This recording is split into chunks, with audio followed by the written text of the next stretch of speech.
BRS రజతోత్సవ సభకు జనం పెద్ద సంఖ్యలో స్వచ్ఛందంగా తరలివస్తున్నారని హరీష్ రావు అన్నారు. మాజీ సీఎం కేసీఆర్ ఏం మాట్లాడబోతున్నారో తెలుసుకోవాలని ఆసక్తిగా ఎదురుచూస్తున్నారని అన్నారు. తమ పార్టీ అతిపెద్ద సభలకు వరంగల్ వేదికైందని, ఇప్పటికే ఏర్పాట్లన్నీ పూర్తయ్యాయని చెప్పారు.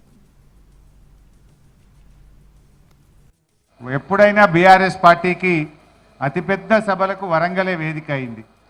ఇప్పుడు కూడా కేసీఆర్ గారు మళ్ళీ వరంగల్లోనే ఈ యొక్క సభ జరపాలని నిర్ణయించడం, మరి ఈరోజు రాష్ట్ర వ్యాప్తంగా కూడా ఈ సిల్వర్ జూబ్లీ, ఈ రజతోత్సవానికి రాష్ట్ర ప్రజలు స్వచ్ఛందంగా పెద్ద ఎత్తున తరలి రావడానికి సిద్ధమయ్యారు. ఇప్పటికే చాలా జిల్లాల నుంచి పాదయాత్రన ప్రజలు ప్రారంభమై దారి మధ్యలో ఉన్నారు.